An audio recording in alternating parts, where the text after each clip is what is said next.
President of the United States and the Prime Minister of the United Kingdom of Great Britain and Northern Ireland.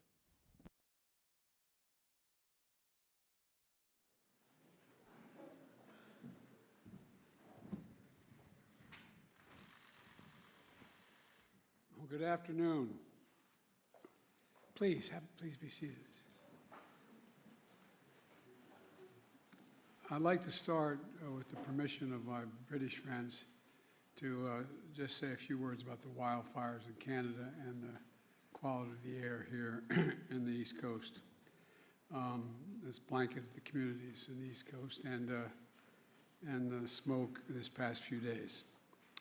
I just put out a more detailed statement, so for the press and for the people to see, but I spoke yesterday with Prime Minister Trudeau, and I've decided, dictated a national interagency fire center response to Canada's request for additional firefighters and the fire suppression assets such as air tankers.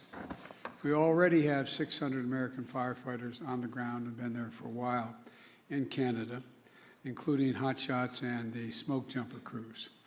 And it's very important that affected communities listen to the guidance of their state and local officials from this point forward.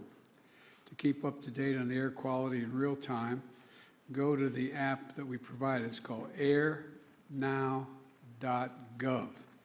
and check on one another. And by the way, what you'll get is something that looks like this with a calibrated piece that says when the air is clean and when the air is dangerous and hazardous. And it dictates what to tell you the air quality in the neighborhood. Now, it's my honor to welcome Prime Minister Sunak to the White House. Rishi, you're probably tired of meeting. We met in March in San Diego to discuss AUKUS and with Prime Minister of Australia. In April, we were there for the 25th anniversary of the Good Friday Agreement in Belfast. We met and discussed again today the need to get the Stormont Institution in Northern Ireland up and running. Last month, together with our G7 partners in Hiroshima, we drove progress in everything from our shared support for the brave people of Ukraine to the common principles of engaging with China. Today in Washington, we have had important and positive discussions to deepen our bilateral economic relationship and expand our cooperation to shape the challenges and future for this remainder of this century. It's a testament to the depth, breadth, and I would argue the intensity of our cooperation and coordination, which continues to exist between the United Kingdom and the United States. There's no issue of global of importance, none, that where our nations are not leading together and where we're not sharing our common values to make things better. In our conversations today, we continue to build on all that we've achieved over these past months. We discussed how we can continue to adapt and upgrade our partnership to ensure our countries remain at the cutting edge of a rapidly changing world. Our economic partnership is an enormous strength and source of strength that anchors everything that we do together.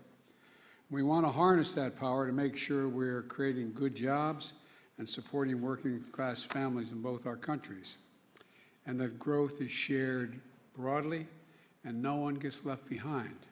So today, we're releasing a new plan to equip our economic partnership for the 21st century. It outlines how we can enhance our cooperation to accelerate the clean energy transition that must take place and is taking place, lead the development of emerging technologies that are going to shape so much of our future, and protect technologies critical to our national security. And a key piece of that is working together to strengthen our critical mineral supply chains and to make them more resilient so we're not dependent on any one country to meet our goals.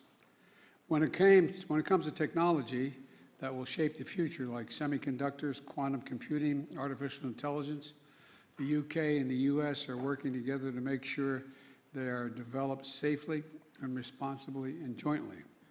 We're going to do more on joint research and development to ensure the future we're building remains fundamentally aligned with our value set in both our countries.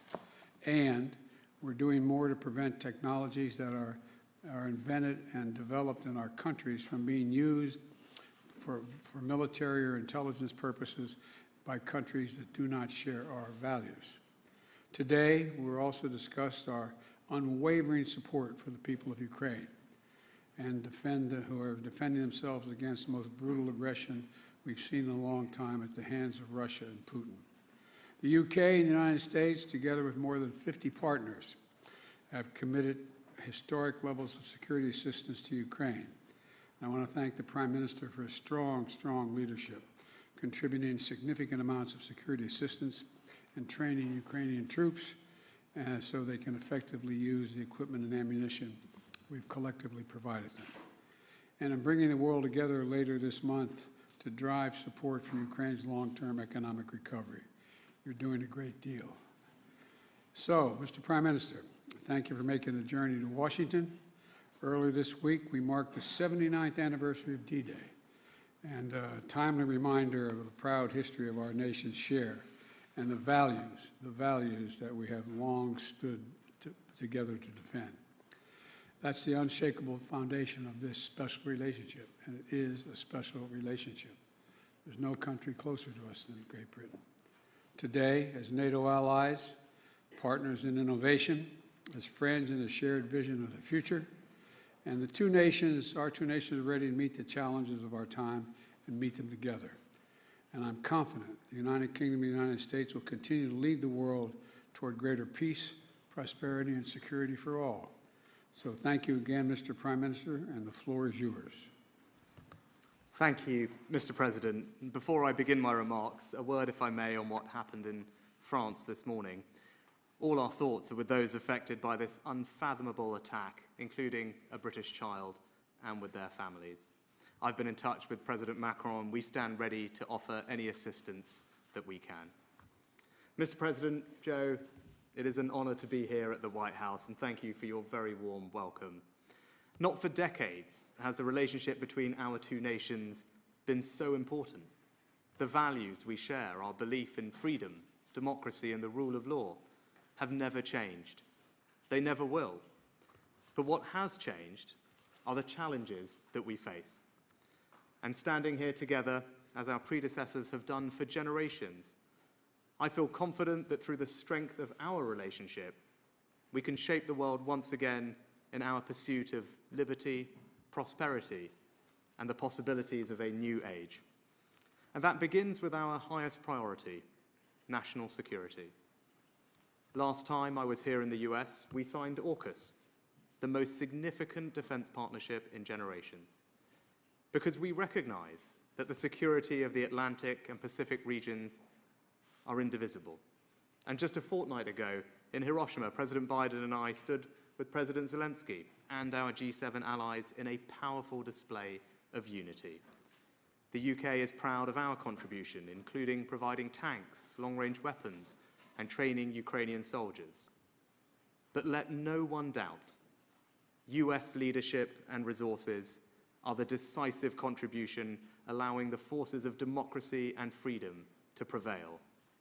As I said in Congress, and I say again now to President Biden and to the American people, thank you.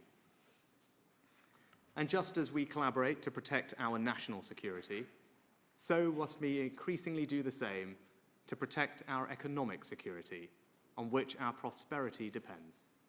Countries like China and Russia are willing to manipulate and exploit our openness, steal our intellectual property, use technology for authoritarian ends, or withdraw crucial resources like energy. They will not succeed. Today we have agreed the Atlantic Declaration, a new economic partnership for a new age, of a kind that has never been agreed before. Yes, a partnership that protects our citizens, but more than that, a test case for the kind of reimagined alliances President Biden has spoken so eloquently about. That means new investment. This week alone, £14 billion of new American investment has been committed into the UK, creating thousands of jobs. It means stronger supply chains with a new action plan on clean energy. And it means reducing trade barriers in the technologies of the future with a new secure UK-US data bridge, helping tens of thousands of small businesses. An agreement to work towards mutual recognition of more professional qualifications in areas like engineering. And we're launching negotiations on a new critical minerals agreement. Once concluded, this will give UK companies stronger access to the US market. And we're building on our extraordinary shared strengths in cutting-edge future technologies, with joint research collaborations in areas like quantum, semiconductors, and AI. Now, our job as leaders is to ensure that this technological revolution makes us more secure and not less. Last week, the pioneers of artificial intelligence warned us about the scale of the challenge as well as the opportunity. The US and the UK are the world's foremost democratic AI powers. So today, President and I agreed to work together on AI safety, including multilaterally. Now, the UK looks forward to hosting the first global summit on AI safety later this year, so that we can seize the extraordinary possibilities of this new technological age and do so with confidence. And we are well placed to do so. I know some people have wondered what kind of partner Britain would be after we left the EU. I'd say, judge us by our actions. We're committed to our values as ever, as reliable an ally as ever, as attractive an investment destination as ever. But we're changing too. We're strengthening our relationships, not just with old friends like America and in Europe, but with new friends in the Indo-Pacific too. And we now have the freedom to regulate the new technologies that will shape our economic future, like AI, more quickly and flexibly. That is the future that we are creating in Britain, confident, proud, and free. And let me close with a personal reflection. As Joe mentioned, he and I have seen quite a lot of each other in recent months. I gather our wives have even started to take spin classes together. And we were talking earlier about our hometowns. Joe is very rightly proud of Scranton. And I was telling him a little bit about Southampton in England, where I'm from.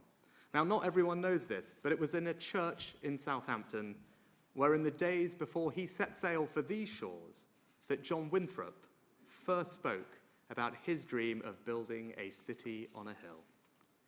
And that reminds us that the relationship between our two nations is unlike any other. Our alliance is so strong because it is not abstract. It is rooted in our people. And it's never been about our history alone, but about our ability to grasp the future.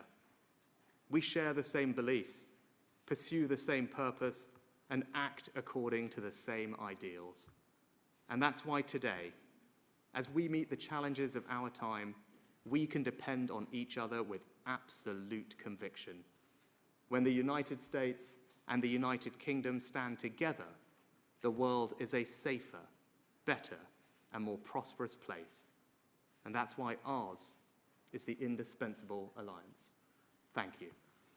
Thank you, Mr. Prime Minister. All right, first question goes to James of the Financial Times, unless he left. Thank you, Mr. President. I appreciate the question. You spoke about your unwavering support for the people of Ukraine. So much of that depends on funding from the US Congress. And now with the counteroffensive underway, when do you expect to return to Congress and ask for new funding? And how much do you expect you will need? And do you think that Speaker McCarthy will agree to it, given some skeptical comments that we heard earlier this week? No, not sure, yes. And to Prime Minister Sunak, you spoke earlier this week about the importance of finding long-term security arrangements and agreements for the defense of Ukraine for many years ahead. Do you think that, have you found a common position with President Biden on that issue? What's your preferred model for a long-term security agreement with respect to Ukraine, and does it need to be sorted out before the Vilnius summit? Thank you. Let me begin by answering your question. First of all, the Ukrainians should speak to the military operations. I won't do that from here. We've done everything we could collectively, but individually in the United States, to make them ready to support that is going to continue, and an evolving situation that we're very optimistic.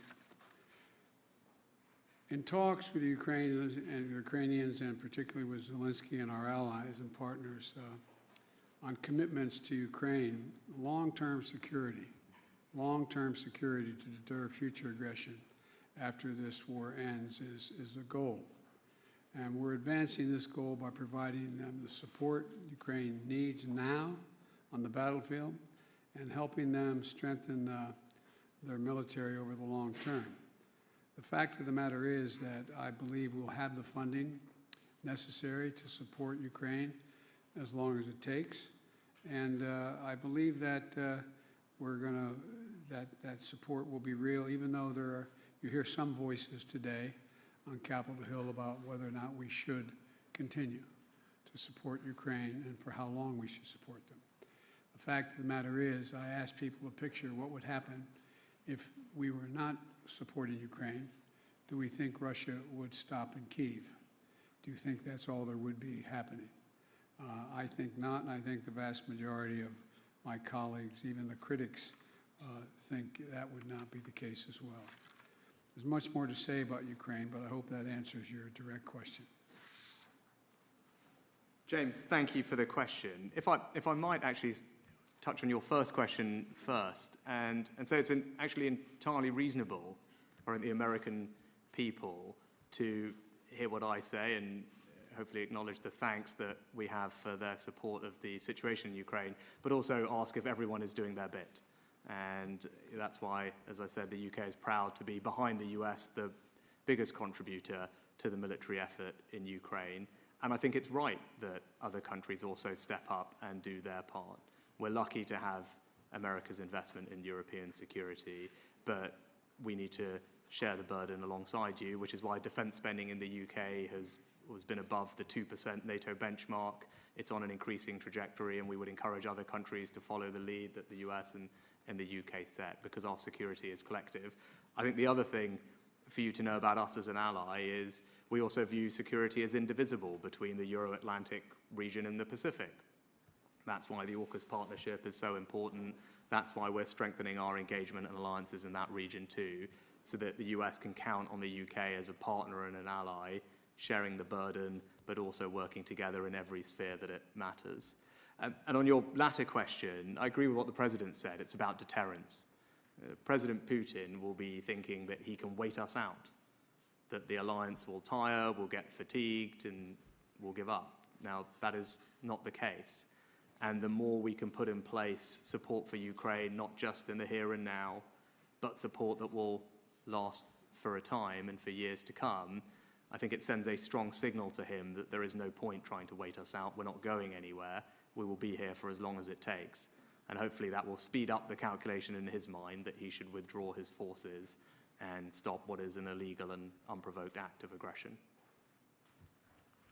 Also, if you don't mind my making an addendum, I'd point out that not only do we have Europe responding, I spent a lot of time in Japan.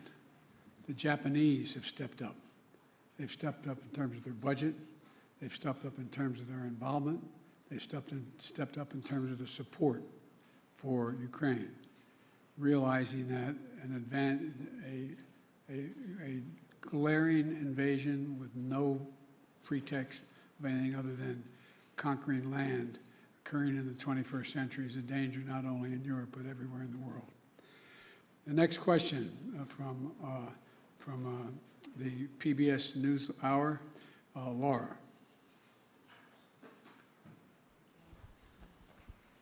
Thank you, Mr. President. I think you're going to steal the mic, that's why. Yeah, they're holding on to it. Laura Barone-Lopez with the PBS NewsHour. All over the country, Mr. President, Republican-led states are passing laws passing anti-LGBTQ, anti-transgender laws that restrict rights and medical care. Intimidation is on the rise. This week, anti-LGBTQ protesters turned violent in California. And also recently, I spoke to the parents of a transgender girl in Texas who told me that they're afraid and that they're considering leaving not just their state, but the country. Sir, why do you think this is happening? And what do you say to parents like the ones that I spoke to those families who are contemplating leaving the country because they don't feel safe anymore? And then, Prime Minister Sunak, thank you. You mentioned that AI has been a key part of your visit. What are the US and the UK, what is the UK doing with the US to protect elections and democracy from AI-generated disinformation campaigns waged at scale by foreign actors? And you also mentioned the warning letters sent by AI leaders about the potential threat that this technology, if misused, can pose to humanity. How is regulating artificial intelligence going to be any different than what has been done at the global scale so far to deal with climate change, another existential threat? Let me answer your first question. First of all, maybe quietly when we finish this, you can give me the number of that family, and I will call them, let them know that the President and this administration has their back, and I mean that. Look, as President, I was proud to end the ban on transgender troops in our military, sign the Respect for Marriage Act, strengthen the civil rights protections for LGBT Americans, and advance LGBT human rights around the globe.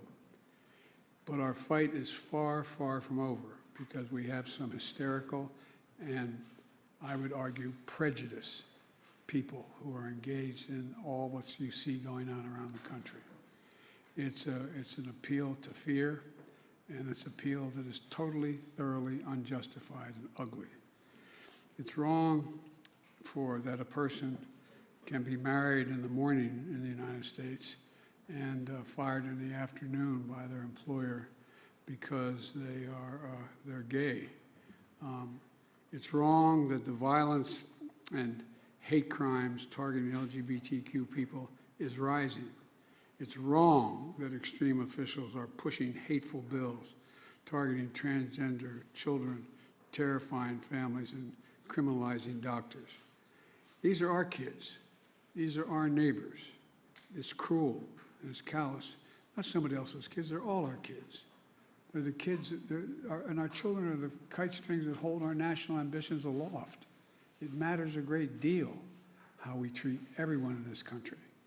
And the fact is that I'm announcing today a series of new initiatives that we're taking to protect the LGBT community. I was going to do this at the 4 out on the South Lawn. We're having Pride Day, but we're going to have to postpone it because of the climate, because of the weather and the pollution out there, because of the fires. But number one, we're going to strengthen the physical safety.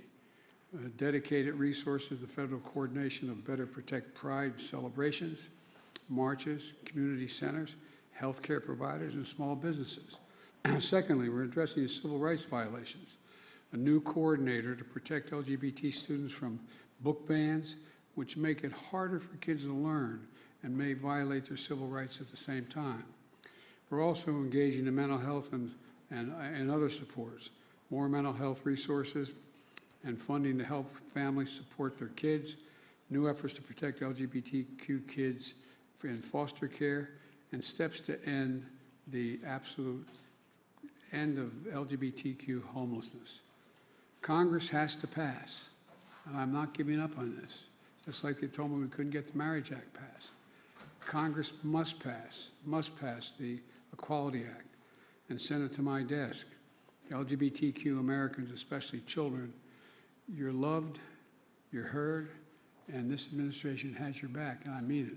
We are not relenting one single second to make sure that they're protected.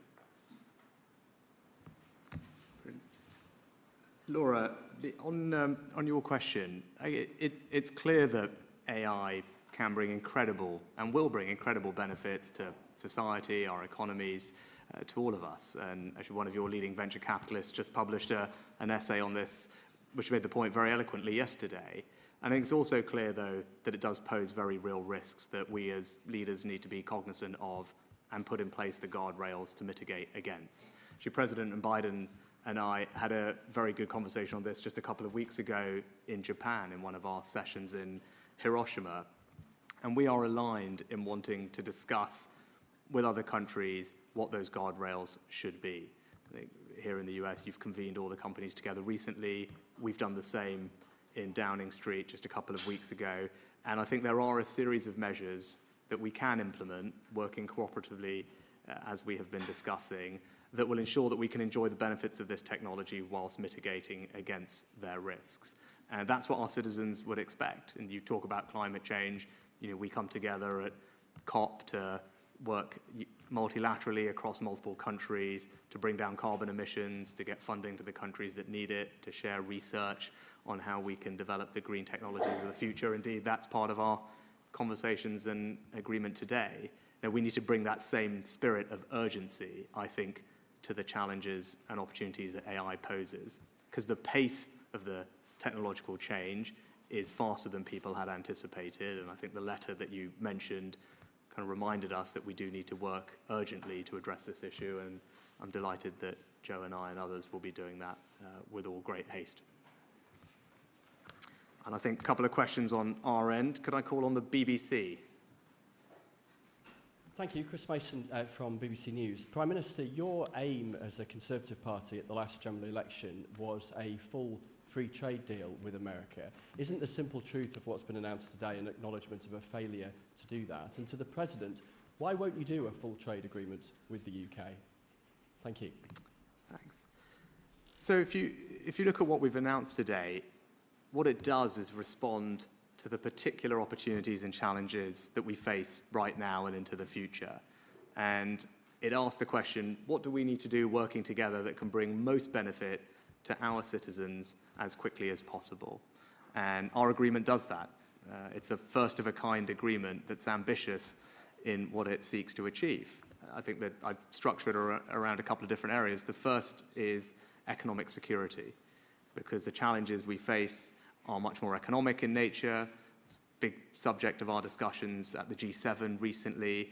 And the only way we're going to meet those challenges is to work together, to strengthen the resilience of our supply chains, to research the technologies of the future together. And that's what we've announced today, is a partnership that will deepen our cooperation to strengthen the economic security, and that's good for all our citizens at home. And those risks have intensified in the past couple of years. I think that's very evident. But it also seeks to build prosperity and create jobs in both of our countries. We've announced billions of pounds of investment into the UK, which is going to support thousands of jobs. And the agreement that we've struck today will continue to do that. It will support tens of thousands of small businesses in the UK, removing unnecessary red tape so that they can trade and do business in the US far easier. And I think those types of specific targeted measures that will deliver real benefits to people as quickly as possible are the right things for us to be focused on. But I think be in no doubt, as Joe and I were discussing earlier, the economic relationship between our two countries has never been stronger. The trade is worth hundreds of billions of pounds or dollars a year. Over 1 million of our citizens in each other's countries work in each other's companies. We're one of the largest investors in each other's countries, and that trade is growing at something like 20% last year. So the relationship is strong, it's booming, but our agreement today focuses on the particular challenges, opportunities of the moment we're in, and I think that's the right thing for us both to be focused on.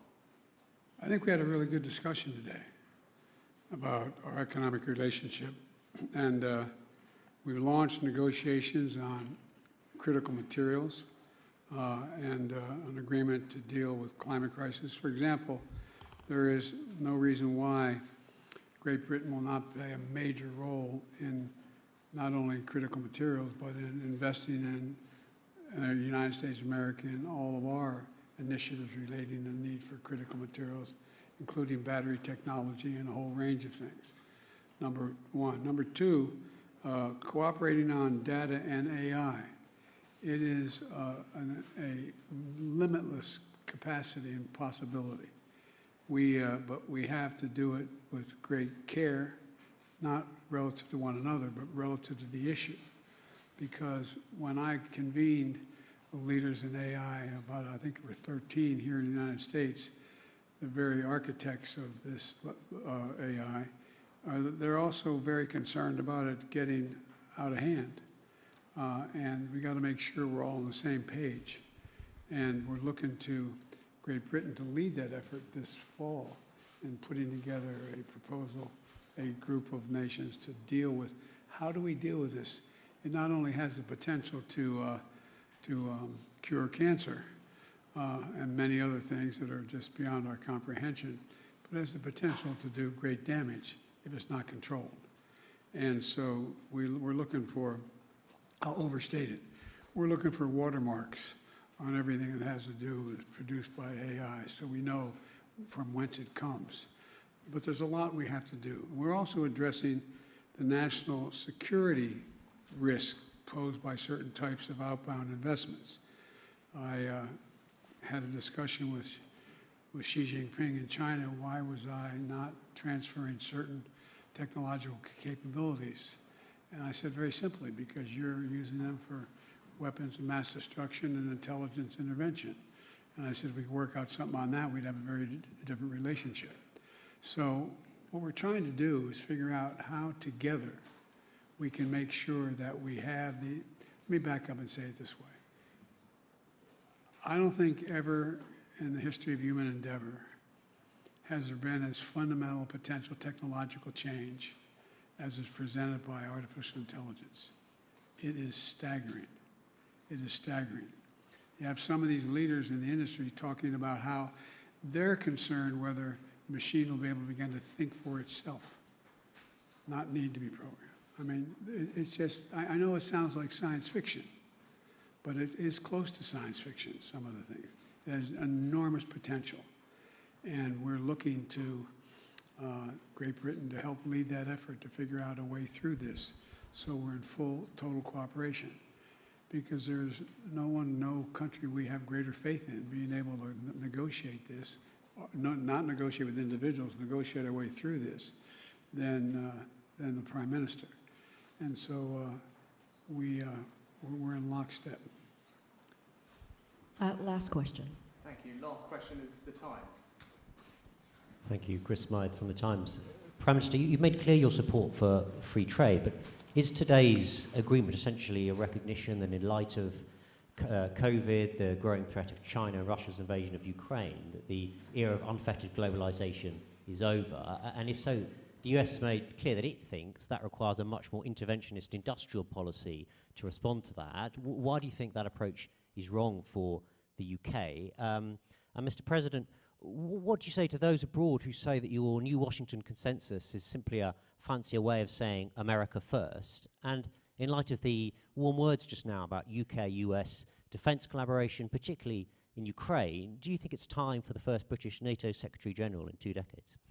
What's the last part of your question? I'm sorry? Is it time for a British NATO Secretary-General? Maybe. That remains to be seen. We're going to have to get a consensus within NATO to see that happen. They have a candidate who's a very qualified individual, but we're going to have, we have a lot of discussion, not between us, but in NATO to determine what the outcome of that will be. And with regard to the first part of your question you wanted me to respond to? It was about, is the new Washington consensus that you and your national security advisor set out simply another way of saying America first, which some overseas think it is? Well, look, my economic policy is totally consistent with what I think is in the interest of our NATO allies and our allies around the world. One of the things that I decided to do, and I find that the Wall Street Journal, and I'm sure there's someone here from the Wall Street Journal and other publications that are talking about Bidenomics. I didn't realize it was, I had Bidenomics going, but the bottom line was this, that the fundamental change is taking place in terms of international trade. Nobody in, at least very few people in the United States, and I suspect around the world, knew what a supply chain meant, what they were talking about, a supply chain. When we found out during the pandemic that the reason why we couldn't build automobiles was because the outfit that we got our semiconductors from in Southeast Asia had shut down because of pandemic, we realized that I decided that no longer would we rely on one center of support for any of the things that are needed for our economic growth. And I made it clear to all our NATO allies and our partners as well that although we were going to generate for example, an AI capacity here, a semiconductor capacity here in the United States, attracting literally several $100 billion in investment, that was available to all of our allies, all of our friends, and they're investing as we are, and benefiting in a similar way. The bottom line here for me is that I think that the world is changing in a way that globalization is still real, but the measure of what we used to call in the United States trickle-down economics, where if the trickle-down economics resulted in both Democratic and Republican administrations for generations in making sure we found the cheapest labor in the world, sent the work to that neighbor or those neighbors who have the cheapest labor, and they send back their products. Well, I'm not doing that anymore. We're going to make sure that we, in fact, have a flip of that. We're sending capacity here in the United States. We're attracting capacity to build here in the United States and send product overseas, not the reverse. And I know it sounds simplistic, but it's working so far. And it's not going to hurt any of our allies or friends in terms of the trade piece of this. Matter of fact, I'm finding they're benefiting from it as well because they're engaging in it with us. And at home, they're doing similar things. So that's why we talked about the need to have relationships in terms of certain materials, the battery technologies, the share. We rely on Great Britain to produce a lot of that for us. So it is increasing trade, but right now it looks like it is because the United States is doing so incredibly well. It makes it look like it's only the United States. It's not. It's a change in direction in terms of how we view generating economic growth. And just to add to that, I'd say I'm absolutely of the view that the United States, this president, does not believe in zero-sum competition amongst allies. That's what we declared together with our G7 partners just a few weeks ago in Hiroshima. This is a president and an administration that is completely attuned to the needs and concerns of its allies on these issues, and you can see that. Today, as the President said, we're launching negotiations between the UK and the US on a critical minerals agreement so that the US can provide us with that interaction and cooperation we need. And the Atlantic Declaration that we've announced today just talks about strengthening, deepening our cooperation. It's not about looking in and being protection, it's about the exact opposite of that. And it's about strengthening that cooperation across the full spectrum of economic, technological, and other spheres. And that's what you will see. You'll see that from the President, you'll see it from me, you'll see the UK and the US working even more closely together on all the big economic issues of our time, because that's what the moment demands, and that's what our citizens need us to do, and that's what the President and I plan to deliver. It's not just our citizens. Look, the global south, there are going to be 1 billion people in Africa very shortly. 1 billion. At the G7, it was originally called Build Back Better World, but we're talking about there's a new PPI, anyway, an industrial policy that we're all signed on to provide the countries in Africa and in the global south an opportunity to grow, significantly grow, which benefits the United States, benefits Europe, benefits every country. Because the reverse is true. If we don't figure a way in which these countries can grow and participate and be able to build infrastructure. You know, the Chinese have a Belt and Road Initiative. Well, the Belt and Road Initiative turns out to be a debt and confiscation program. Not going very far.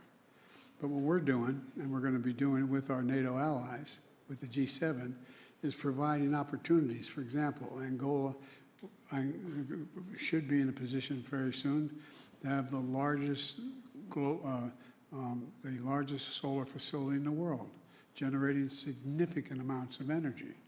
Benefits us, benefits them, brings them into the 21st century in a way that they've never been before.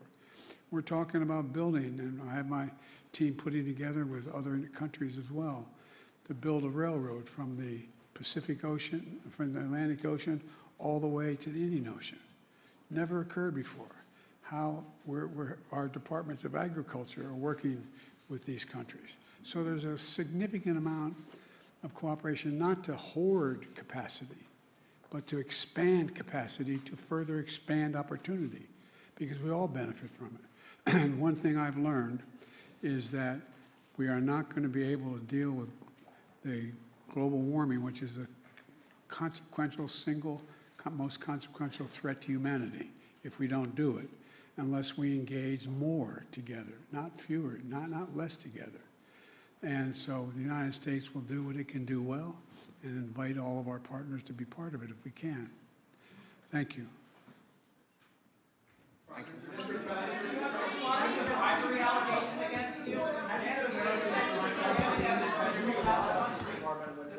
Ladies and gentlemen, distinguished guests, please remain in your seats as the principals and official delegations depart the East Room. I'm supposed to walk off the stage now. But wait. The bribery allegation, Congresswoman Nancy Mace says there's damning evidence in that FBI file that you sold out the country. Do you have a response to the congressional Republicans? Where's the money? I'm joking. Mr. President, it's a bunch of malarkey. Mr. President, what do you say to Americans to convince them that they should trust the independence and fairness of the Justice Department when your predecessor, Donald Trump, repeatedly attacks it? Because you notice, I have never once, not one single time, suggested to the Justice Department what they should do or not do relative to bringing a charge or not bringing a charge. I'm honest.